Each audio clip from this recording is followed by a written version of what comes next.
Good afternoon विद्यार्थी मित्रांनो, कसे आहात? आपल्या पाठ्यपुस्तकाचं वाचन करताय ना? नेहमी असं म्हटलं जातं, वाचेल तो वाचेल.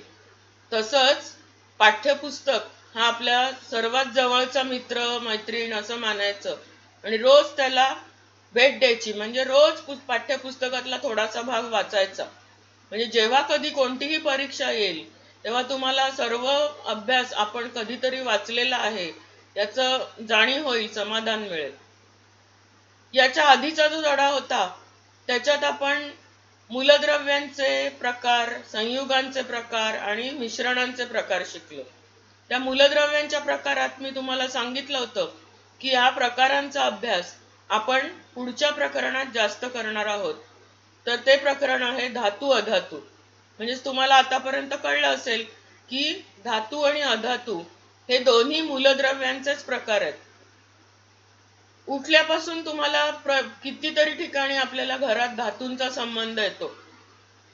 आई चहा करते ते भांड, तुम्ही जेवायला घेता ती थाळी स्टीलची असते.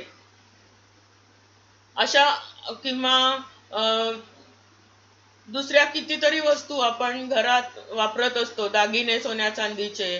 तुमच्या घराच्या खिडक्यांचे गज लोखंडाचे असतात, विद्युत वाहक तारा तांब्याच्या असतात, कड्या वगैरे ॲल्युमिनियमच्या असतात.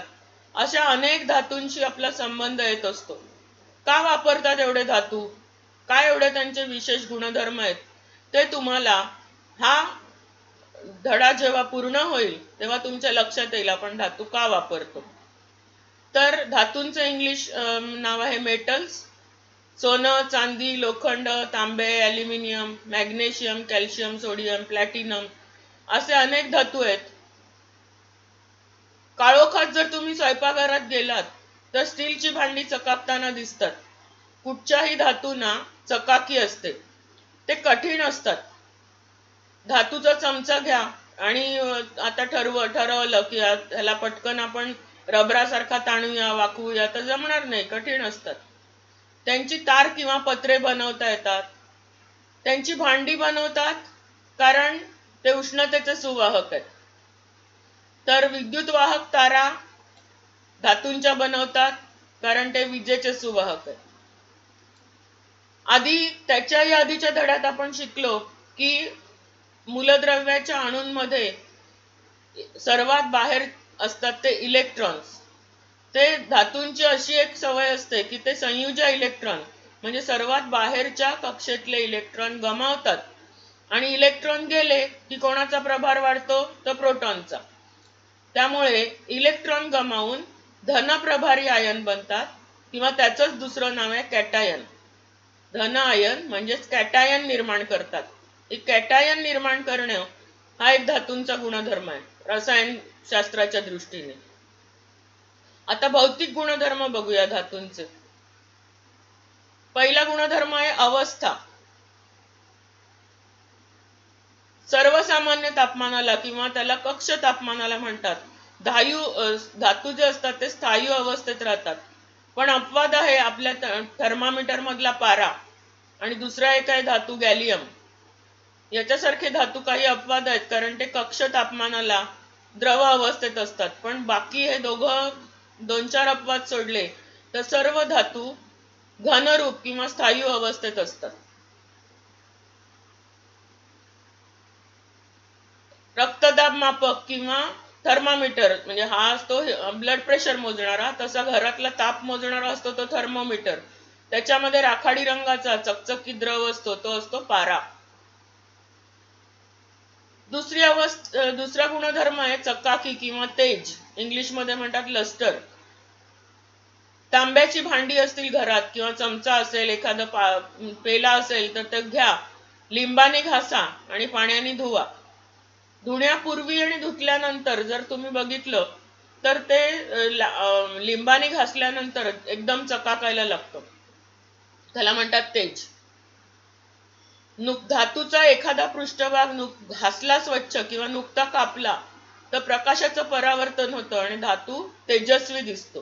त्याला म्हणतात तेज किंवा चकाकी. नंतर कठीणपणा. सर्वसाधारणपणे धातू कठीण असतात. पुन्हा ह्याला अपवाद आहेत, सोडियम आणि पोटॅशियम. तुम्हाला ऐकून हसायला येईल. दिसायला सोडियम चांदीसारखं दिसतं, पण ते चाकूने कापता येतं. आपल्याला चांदी काही कापता येत नाही. तर सोडियम आणि पोटॅशियम हे मऊ असतात आणि चाकूने कापता येतात. पुढचा एक त्यांचा गुणधर्म आहे तन्यता किंवा डक्टिलिटी. सोनाराच्या दुकानात जर तुम्ही पाहिलं असेल तर तो सोनार असतो, तो सोन्याचा छोटासा तुकडा घेतो, त्याला प्रखर ज्योतीमध्ये गरम करतो आणि मग तो चिमट्यात धरून खेचतो, तेव्हा सोन्याची किंवा चांदीची तार बनते. छिद्रामधून धातूला ओढलं तर त्याची तार बनते. या गुणधर्माला म्हणतात तन्यता. तन्य म्हणजे ताणले जाऊ शकणारे. धातू ताणले जातात आणि त्यांची तार बनवता येते. या तारांचा वापर अनेक ठिकाणी असतो, फक्त दागिने नव्हे. तर घरातल्या वायरिंग मध्ये असणाऱ्या तांब्याच्या किंवा ॲल्युमिनियमच्या तारा, काही उपकरणांमध्ये असणाऱ्या तारा, असं खूप ठिकाणी तारांचा वापर होतो. पुढचा आणखी एक गुणधर्म आहे वर्धनीयता किंवा मॅलिएबिलिटी. खिळा घ्या आणि ओट्यावर त्याला हातोडीने ठोकत राहा.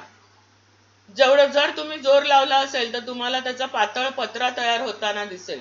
म्हणजेच धातूंवर आघात करत राहिलं तर त्याचा पातळ पत्रा बनतो. त्याला म्हणतात वर्धनीयता. आपली भांडी किंवा लोखंडाचे पत्रे, कितीतरी ठिकाणी पातळ पत्रे वापरले जातात धातूचे, ते या गुणधर्मामुळे शक्य आहेत. मॅलिएबिलिटी. तांब्याची पट्टी घ्यायची किंवा साधा लोखंडी खिळा, त्याच्या एका टोकाला मेण लावा आणि दुसरं टोक मेणबत्तीवर गरम करा. तर धातू मधून पटकन उष्णता वाहून नेली जाते. या गुणधर्माला म्हणतात ते उष्णतेचे सुवाहक आहेत. चांदी, तांब, ॲल्युमिनियम हे उत्तम वाहक आहेत उष्णतेचे. म्हणून ह्या गुणधर्माचा वापर करून आपण अन्न शिजवायची भांडी धातूंपासून बनवतो. मग तो ॲल्युमिनियम असेल, स्टील असेल किंवा तांब असेल, पितळ असेल, त्याची भांडी असतात. कारण गॅसवर ठेवल्यावर त्यांना उष्णता दिली की ते पटकन गरम होतात आणि आतमधले पदार्थ सुद्धा गरम होतात. सातवा गुणधर्म आहे विद्युत वहन किंवा कंडक्शन ऑफ इलेक्ट्रिसिटी. मगाशी एक गुणधर्म आपण बघितला तन्यता, की त्याच्या तारा खेचता येतात. मग तारांमधून वीज सहजरित्या वाहून नेली जाते, ह्याला म्हणतात विद्युत वहन किंवा कंडक्शन ऑफ इलेक्ट्रिसिटी. सर्व धातू विजेचे सुवाहक आहेत. अपवाद आहे शिस, की जो उष्णता आणि वीज यांचा सुवाहक नाही. शिसे नावाचा धातू. पुढचा गुणधर्म आहे डेन्सिटी, घनता. आपण आधीच्या प्रकरणामध्ये हिचं सूत्र शिकलो घनतेचं, वस्तुमान छेद आकारमान. सोडियम, पोटॅशियम, लिथियम या तीन धातूंची घनता पाण्यापेक्षाही कमी आहे. म्हणजे पाण्याची घनता 1 ग्रॅम पर सीसी किंवा 1 मिलीग्रॅम, असं 1 ग्रॅम पर मिलीमीटर घन. सीसी म्हणजे मिलीमीटर घन. तर ती हे तीन धातू पाण्यापेक्षा हलके आहेत, बाकी सगळे जड असतात, त्यांची घनता जास्त असते. सोन्याची घनता आता 13.5 किंवा 6 एवढी जास्त आहे. म्हणून सोन्याचा छोटासा दागिना जरी तुम्ही हातात घेतला तरी तो जड लागतो. द्रवणांक आणि उत्कलनांक. ज्या तापमानाला धातू वितळून त्याचं द्रवात रूपांतर होतं तो द्रवणांक किंवा मेल्टिंग पॉइंट. आणि त्या द्रवाला आणखी उष्णता देत राहिलं तर जेव्हा तो द्रव उकळू लागतो ते तापमान म्हणजे त्याचा उत्कलनांक, बॉइलिंग पॉइंट. सर्वसाधारणपणे धातूंचे द्रवणांक आणि उत्कलनांक जास्त असतात.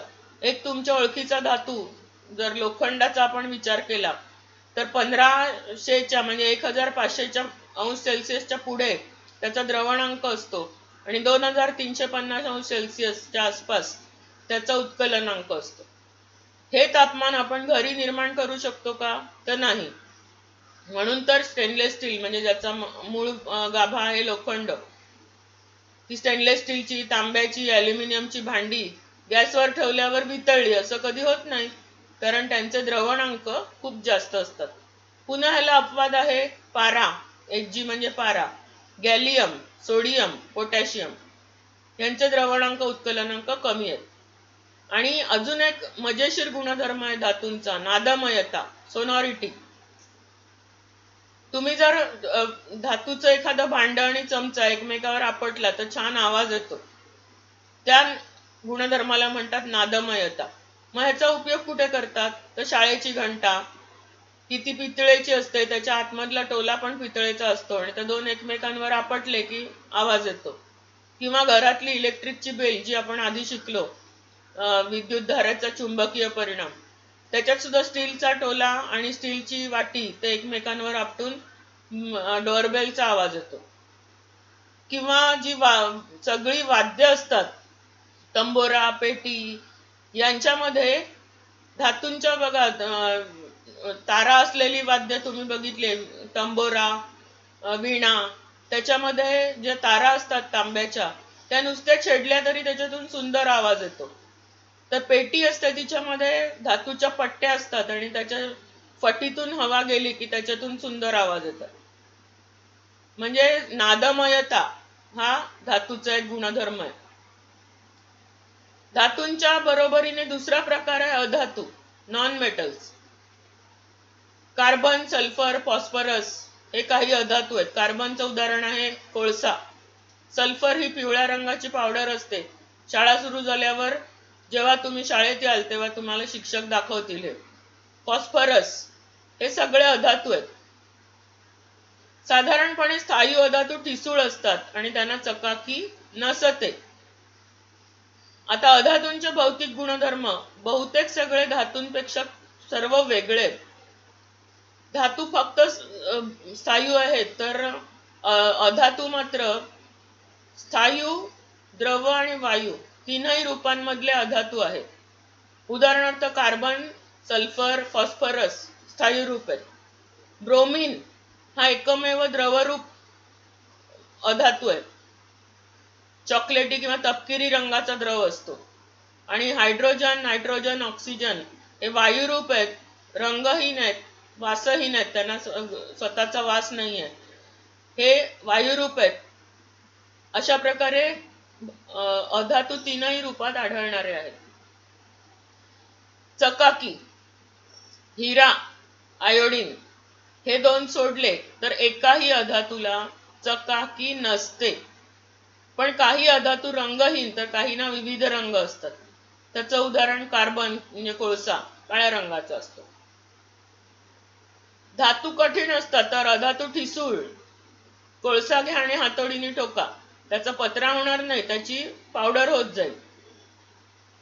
फक्त सर्वात कठीण पदार्थ आहे हिरा, कार्बनचा अपरूप. हा जगातला सर्वात कठीण नैसर्गिक पदार्थ आहे.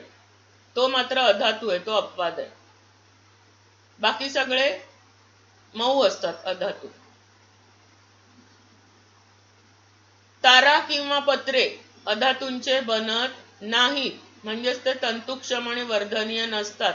किंवा दुसऱ्या शब्दात म्हणायचं तर तन्यता आणि वर्धनीयता हे दोन गुणधर्म अधातूंमध्ये कधीही नसतात. उष्णता आणि विद्युत वहन बरोबर धातूंच्या उलट. अधातू आहेत ते उष्णतेचे आणि विजेचे दुर्वाहक आहेत. म्हणजे ह्यांच्यातून उष्णता पण वाहून नेली जात नाही, वीज पण वाहून नेली जात नाही. पण ह्याला सुद्धा एक अपवाद आहे, ग्रॅफाइट. कार्बनचंच अपरूप आहे ग्रॅफाइट. म्हणजे तुमच्या पेन्सिलीत असतं ना ते मात्र विजेचा उत्तम सुवाहक आहे. पुढच्या इयत्तेमध्ये ती पेन्सिलच वापरून तुम्ही ग्रॅफाइट कसं वीज वाहून नेतं त्याचा एक छान प्रयोग करणार आहात 9वीत. तर ग्रॅफाइट सोडून सगळे अधातू उष्णतेचे आणि विजेचे दुर्वाहक आहेत, वीज किंवा उष्णता वाहून नेत नाहीत. 6वं, घनता. अधातूंची घनता कमी असते, म्हणजेच ते हलके असतात पाण्यापेक्षा किंवा कसे. सगळेच पाण्यापेक्षा हलके नाही, पण एकंदर घनता कमी असते. त्याचप्रमाणे द्रवणांक आणि उत्कलनांक हेही कमी असतात. कमी तापमानाला त्यांचं द्रवात रूपांतर होतं, कमी तापमानाला ते उकळतात. अगदी जे वायू आहेत त्यांचे तर द्रवणांक आणि उत्कलनांक ऋण आहेत, म्हणजे शून्यापेक्षाही कमी. अतिशय थंड तापमानाला ते द्रव होतात आणि त्याच्याही पेक्षा कमी तापमानाला ते उकळतात. पुन्हा ह्याला अपवाद आहेत. कार्बन, बोरॉन हे अधातू स्थायू आहेत आणि ह्यांचं तापमान मात्र उच्च आहे. कार्बन म्हणजे कोळशाला जर तुम्ही उष्णता दिली तर तो जळेल, पण आणखी काही वेगळ्या परिस्थितीत अतिशय उच्च तापमानाला त्याचं द्रवात रूपांतर होईल. उत्तम वर्धनीय धातू कोणते? तर सोने, चांदी, ॲल्युमिनियम म्हणजे यांचे सर्वात पातळ पत्रे निघतात. सोन्याचे 1/10,000 मिलीमीटर म्हणजे मिलीमीटरचा 10,000वा भाग एवढे पातळ पत्रे तयार करता येतात. तर 5,000 मिलीमीटर 1/5000 याचा अर्थ मिलीमीटरचा 5,000वा भाग एवढ्या मिलीमीटर म्हणजे इतकी सूक्ष्म त्याची तार बनवता येते. म्हणजे ते वर्धनीयता आणि तन्यता सोन्याची सर्वोच्च. धातू आणि अधातू या दोघांचंही काही गुणधर्म धातूंचे, काही गुणधर्म अधातूंचे असं मिश्रण असणारा तिसरा प्रकार आहे मूलद्रव्यांचा. धातू सदृश म्हणजे धातू सारखे, सदृश म्हणजे सारखे. इंग्लिश मध्ये नाव आहे मेटॅलॉइड्स. म्हणजे ते धड धातू पण नाही, धड अधातू पण नाही, दोघांच्या गुणधर्मांचं मिश्रण आहे. मग ते कोणते आहेत? तर arsenic S, silicon SI, germanium GE आणि अँटीमनी SB. धातू आणि अधातू यांच्या दरम्यानचे गुणधर्म असतात, त्यांना म्हणतात धातू सदृश. एक उदाहरण सांगते तुम्हाला. सिलिकॉन. सिलिकॉन अधातू आहे पण तो कठीण आहे आणि विजेचा सुवाहक आहे. उलट सुपर कंडक्टर जे असतात ते सिलिकॉन पासून बनवतात. म्हणजे हा अपवाद आहे. काही गुणधर्म त्याचे धातूचे, त्याला चकाकी नाही आहे, ही अधातू, आणि विजेचा सुवाहक आहे हा गुणधर्म धातूचा. नंतर आता आपण बघूया धातूंचे रासायनिक गुणधर्म. आपण आधीच्या प्रकरणात इलेक्ट्रॉन स्वरूपण शिकलो, म्हणजे इलेक्ट्रॉनांचं वितरण कक्षांमध्ये. सर्व मूलद्रव्य कशी वागतील, इतर मूलद्रव्यांशी कशी संयोग पावतील किंवा पावणार नाहीत ते ठरवतात इलेक्ट्रॉन्स. आणि जास्त करून बाह्यतम कवचातील इलेक्ट्रॉनांची संख्या, बाह्यतम कवचातील इलेक्ट्रॉनांची संख्या म्हणजे त्यांच्या ती संयुजा ठरवते. कशी बघूया. आधीच्या प्रकरणात आपण शिकलो की त्याची संज्ञा लिहायची, डाव्या बाजूला खाली लिहायचा त्याचा अणुअंक Z. आता इथे तुम्हाला दिसतंय सोडियम आणि त्याचा अणुअंक 11. 11 एका कक्षेत राहणार नाहीत, त्यांचं वितरण कसं असतं? 2, 8, 1. बाह्यतम कक्षेतला संयुज इलेक्ट्रॉन 1 आहे, तर म्हणजे धातूची संयुजा इकडे 1 आहे. मॅग्नेशियम अणुअंक 12. तिसरी कक्षा कशी भरत जाते बघा. 2, 8 सगळीकडे सामान्य आहे. तिसरी कक्षा भरली 2, मग मॅग्नेशियमची संयुजा 2 आहे. इतर दोन अणूंशी मॅग्नेशियम संयोग पाहू शकतो की ज्याची संयुजा 1 आहे. तिसरं मूलद्रव्य ॲल्युमिनियम अणुअंक 13. कसं आहे वितरण? तर शेवटच्या कक्षेत आहे 3 इलेक्ट्रॉन. याचा अर्थ 3 इलेक्ट्रॉन देऊन ॲल्युमिनियमचा अणू धन 3 असा होऊ शकतो. त्यालाच बघूया आता आपण आता आयनांची निर्मिती. 2, 8, 1 याच्यातला एक जो बाह्यतम इलेक्ट्रॉन आहे तो मुक्त झाला आणि 2, 8 हा धन प्रभारित सोडियम आयन बनला. तसंच होतं मॅग्नेशियमच्या बाबतीत. शेवटचे 2 इलेक्ट्रॉन त्यांनी गमावले, 2 इलेक्ट्रॉन वजा झाले, त्याचं इलेक्ट्रॉन स्वरूपण झालं 2, 8. मॅग्नेशियमचा धन 2 प्रभारित कॅटायन तयार झाला. ॲल्युमिनियम 2, 8, 3. 3 इलेक्ट्रॉन त्यांनी गमावले आणि ॲल्युमिनियमचा 3 धन असा कॅटायन तयार झाला. ऑक्सिजनची अभिक्रिया कशी होते धातूंची? तर ऑक्सिजनशी ते संयोग पावतात आणि ऑक्साइड्स तयार होतात.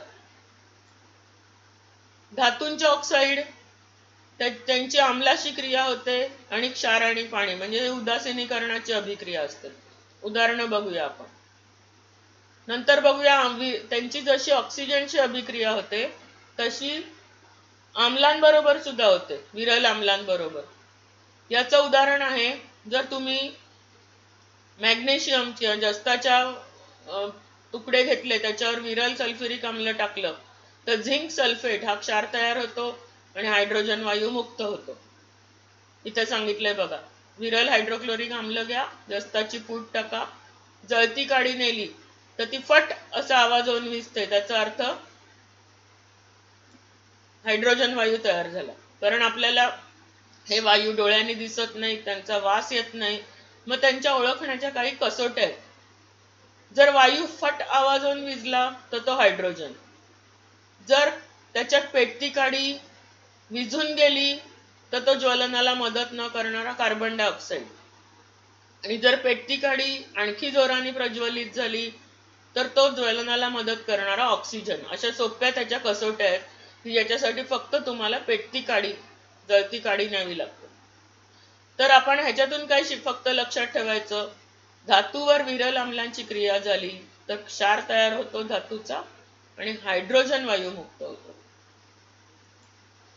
काही धातूंची पाण्यासोबत अभिक्रिया होते आणि हायड्रोजन वायू मुक्त होतो.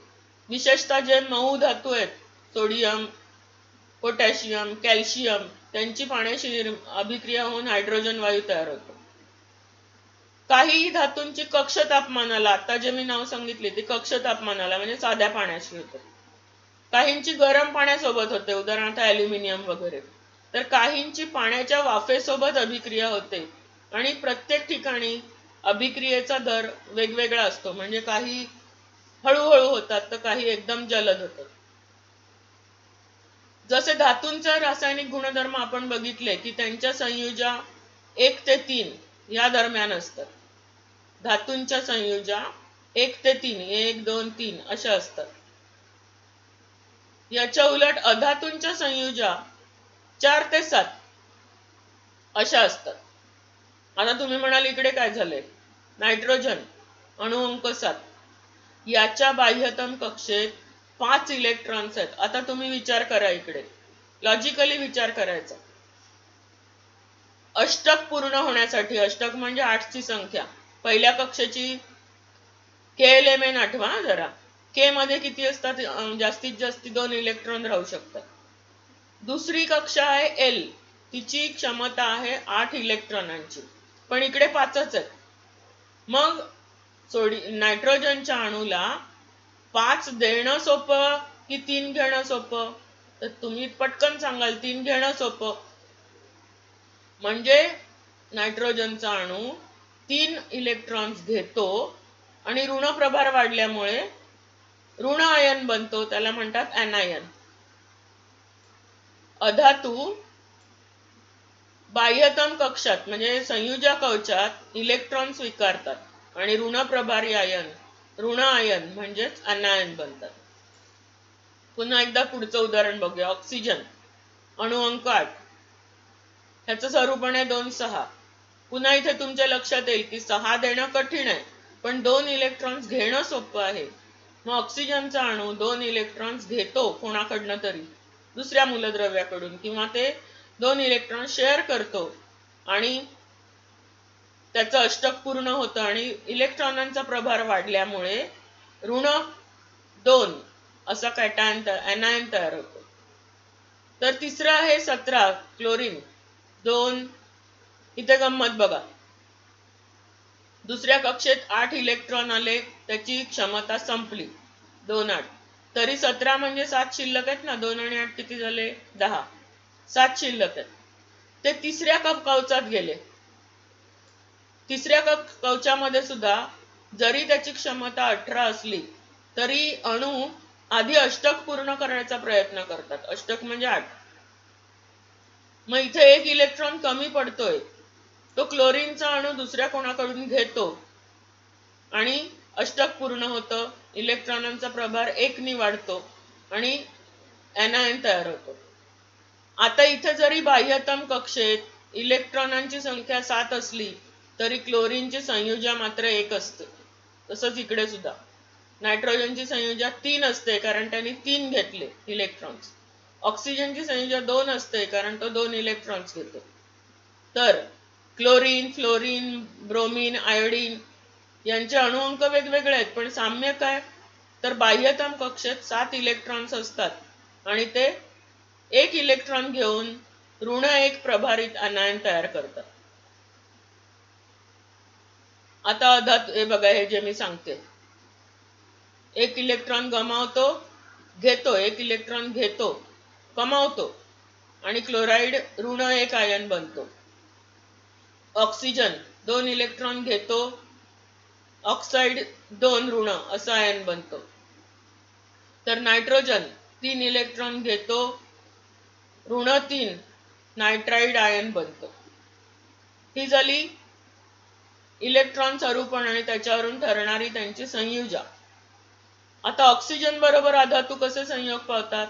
तर अधातू आणि ऑक्सिजन यांच्यात रासायनिक अभिक्रिया होऊन अधातूंचे ऑक्साइड्स बनतात. ती आम्लधर्मी असतात. कशी ओळखायची बघूया. कार्बन म्हणजे कोळसा, कोळसाचा ऑक्सिजनशी संयोग, म्हणजे जेव्हा कोळसा जळतो तेव्हा त्याचा ऑक्सिजनशी संयोग होऊन कार्बन डायऑक्साईड वायू मुक्त होतो. हा कार्बन डायऑक्साईड जर त्याच्यात तुम्ही सोडियम हायड्रॉक्साईड मध्ये विरघळवला तर धुण्याचा सोडा, सोडियम कार्बोनेट हा क्षार बनतो आणि पाणी तयार होतं. म्हणजे ह्याच्यातून काय लक्षात ठेवायचं? अधातूंचे ऑक्साईड पाण्याबरोबर क्रिया करून आम्ल तयार करतात. कशी बघूया. कार्बन डायऑक्साईड आणि पाणी कार्बोनिक आम्ल, सल्फर डायऑक्साईड आणि पाणी सल्फ्युरस आम्ल आणि सल्फर ट्रायऑक्साईड. बघा याची नाव फरक काय आहे. हा सल्फर डायऑक्साईड, डाय म्हणजे 2 ऑक्सिजन, सल्फर ट्रायऑक्साईड म्हणजे 3 ऑक्सिजन. याची जेव्हा पाण्याशी अभिक्रिया होते तेव्हा H2SO4 म्हणजे सल्फ्युरिक आम्ल तयार होते. अधातूंचे ऑक्साईड पाण्याशी अभिक्रिया करतात आणि आम्ल तयार करतात. अधातू स्वतः आम्लधर्मी असल्यामुळे त्यांची विरल आम्लासोबत अभिक्रिया होत नाही, हे लक्षात ठेवायचं. धातूंची जशी विरल आम्लाशी अभिक्रिया होते तशी अधातूंची विरल आम्लाशी अभिक्रिया होत नाही. आता हे जे गुणधर्म शिकलो आपण ते दैनंदिन व्यवहारात कुठे वापरतात ते बघूया. सोनं, चांदी, प्लॅटिनम, पॅलेडियम आणि रोडियम यांचा एक वेगळा गट केला जातो. त्याला राजधातू किंवा नोबल मेटल्स असं म्हणतात. का बरं? तर त्यांचे काही गुणधर्म विशेष आहेत, इतरांपेक्षा वेगळे. हे निसर्गात मूलद्रव्यांच्या स्वरूपात आढळतात. बाकीचे जे आहेत ते संयुगांच्या रूपात आढळतात आणि शुद्धीकरण करून ते बाहेर मिळवावे लागतात. लोखंड, मॅग्नेशियम, ॲल्युमिनियम वगैरे, तांब सुद्धा. फक्त हे 5 धातू अजिबात त्यांची कोणाशी अभिक्रिया होत नाही, त्यामुळे ते निसर्गात सुद्धा मूलद्रव्य शुद्ध स्वरूपात आढळतात. त्यांच्यावर हवा, पाणी, उष्णता यांचा सहजासहजी परिणाम होत नाही. त्यांचं क्षरण आणि ऑक्सिडीकरण म्हणजे गंजणं, हे गंजत नाही, ऑक्सिडीकरण होत नाही. या सगळ्या चांगल्या गुणधर्मांमुळे त्यांना म्हणतात राजधातू. मग उपयोग काय यांचे? सोनं, चांदी, प्लॅटिनम यांच्यापासून अलंकार म्हणजे दागिने बनवतात. चांदीचा उपयोग आयुर्वेदिक औषधांमध्ये, अँटीबॅक्टेरियल म्हणजे जीवाणूंना मारण्याची ताकद आहे त्यांच्यात. सोन्या चांदीची पदकं आताच ऑलिम्पिक्स झाले त्याच्यात तुम्ही बघितलं असेल, एक गोल्ड मेडल म्हणजे सोन्याचं, दुसरं चांदीचं आणि तिसरं ब्रॉन्झ किंवा कांस्य हे एक संमिश्र आहे. काही इलेक्ट्रॉनिक उपकरणांमध्ये चांदी, सोनं यांचा अतिशय कमी प्रमाणात वापर होतो. तर प्लॅटिनम, पॅलेडियम यांचा उपयोग उत्प्रेरक म्हणून होतो. म्हणजे ते कॅटलिस्ट म्हणजे ते रासायनिक अभिक्रियेचा वेग वाढवतात पण स्वतः भाग घेत नाहीत. तुमच्या, आमच्या, घरच्यांच्या सगळ्यांच्या आवडीचं धातू सोनं, त्याची शुद्धता कशी ठरते? Purity of gold. What is purity of gold? सोनाराच्या दुकानात जा एखाद दिवशी आणि तिकडे बोर्ड लावलेला असतो तो बघा. तिकडे सोन्याचे 3-4 वेगवेगळे भाव दिलेले असतात. एका सर्वात महाग असेल त्याच्या पुढे 24 कॅरेट लिहिलेलं असतं. ते 100% शुद्ध सोनं असतं. याच्यामध्ये इतर धातू मिसळलेले नसतात. पण इतक्या शुद्ध सोन्याचे जर दागिने बनवले तर ते तुटतात, दाबामुळे वागतात किंवा तुटतात. म्हणून इतक्या 24 कॅरेटचे दागिने बनवत नाहीत. त्याच्यात तांब, चांदी असे धातू मिक्स करून त्यांची काठिण्य वाढवतात. त्याच्यावरून पुढचे कॅरेट कसे कमी होत गेले बघा. 22 कॅरेट याच्यामध्ये सोनं फक्त 91.66% असतं आणि उरलेली चांदी किंवा तांब असतं. पाटल्या, बांगड्या वगैरे 22 कॅरेटचे करतात. नंतर 18 कॅरेट, जर सोन्यामध्ये हिरे किंवा इतर काही खडे बसवले तर त्याला आणखी कडक सोनं लागतं. ते 18 कॅरेटचं, म्हणजे त्याच्यात सोनं असतं 75% आणि 25% चांदी किंवा तांब असतं. तसंच 14 कॅरेट म्हणजे 58.33% सोनं. 12 कॅरेट म्हणजे 50% सोनं, बरोबर अर्ध 24च्या. आणि 10 कॅरेट म्हणजे अगदी कमी सोनं, 41.66% सोनं, बाकीचं सगळं चांदी किंवा तांब. धातूंचा एकच गुणधर्म आपल्याला जरा त्रासदायक ठरतो, तो म्हणजे क्षरण. आपल्या दृष्टीने त्रासदायक का? करोजन. तर धातू क्रियाशील आहेत. तुम्ही नुसते ठेवले धातू तरी ओलाव्यामुळे हवेतले जे वायू आहेत, कार्बन डायऑक्साईड आहे, सल्फर डायऑक्साईड आहे, त्यांची प्रक्रिया होते आणि धातूची संयुग तयार होतात. याचा परिणाम होऊन ते झिजतात. झिजणं म्हणजे क्षरण, करोजन. जेव्हा हे माणसाच्या लक्षात आलं की ते ओलाव्याची अभिक्रिया होते, वायूंची अभिक्रिया होते, मग ते टाळण्यासाठी काय काय उपाय केले जातात. तर आधी बघूया कसे होतं क्षरण झालं की काय होतं. तुम्ही लोखंडाचे गज बघितले असतील, खिडकीवरचे गज, त्याच्याशी हवेचा सर्वात जास्त संपर्क येतो, किंवा लोखंडाचे पत्रे. तर त्याच्यावर ऑक्सिजन वायूची अभिक्रिया होऊन तांबूस रंगाचा लेप, त्याला आपण गंज म्हणतो, गंज, ते असतं आयर्न ऑक्साईड. आणि त्याच्यामुळे अक्षरशः तो लोखंडाचा गज झिजतो. ते क्षरणाचं एक उदाहरण आहे. तांब्याची भांडी असतील तर त्याच्यावर कार्बन डायऑक्साईडची अभिक्रिया होते आणि हिरवट रंगाचा लेप तयार होतो. हा बघा, हिरवट रंगाचा लेप. तर चांदी नुसती ठेवली असेल तुम्ही तर तिच्यावर हायड्रोजन सल्फाइड वायूची अभिक्रिया होते आणि चांदीची भांडी काळी पडतात बघा. भांडी किंवा दागिने, अगदी निरांजन असेल, छोटा पेला असेल, काय असेल, ते काळं पडतं, कारण हवेतल्या हायड्रोजन सल्फाइड वायूची त्याच्यावर अभिक्रिया होते. मग तसं होऊ नये क्षरण म्हणून काय काय करतात, तर तेल लावतात, ग्रीस लावतात, चिकट तेलकट असं. पावसाळ्यात तुम्ही बघितलं असेल, सायकलच्या पत्र्याला तुम्ही पॉलिश लावतात, त्याला वॉर्निश म्हणतात. चॉकलेटी रंगाचं द्रवरूप असतं. ते सुकलं की त्याचा कठीण कडक असा थर बनतो आणि हवेशी संपर्क तोडला जातो. तर कधी दुसऱ्या न गंजणाऱ्या धातूचा मुलामा दिला जातो. लोखंडावर क्रोमियमचा, लोखंडावर जस्ताचा मुलामा देतात आणि क्षरण थांबवता येतं. या सगळ्या क्रियांमुळे होतं काय, तर धातूंच्या पृष्ठभागाचा हवेपासून संपर्क तुटतो आणि त्यामुळे रासायनिक अभिक्रिया घडू शकत नाही, म्हणून क्षरण होत नाही. हे सगळे उपाय काय करतात, हवेपासून संपर्क तोडतात. अजून एक उपाय आहे संमिश्र तयार करणे, अलाइन. दोन किंवा अधिक धातूंच्या किंवा धातू आणि अधातूंच्या, कधी कधी दोन किंवा अधिक धातू एकत्र केले जातात. उदाहरणार्थ पितळ, म्हणजे त्याच्यात तांब आणि जस्त हे दोन धातूच असतात.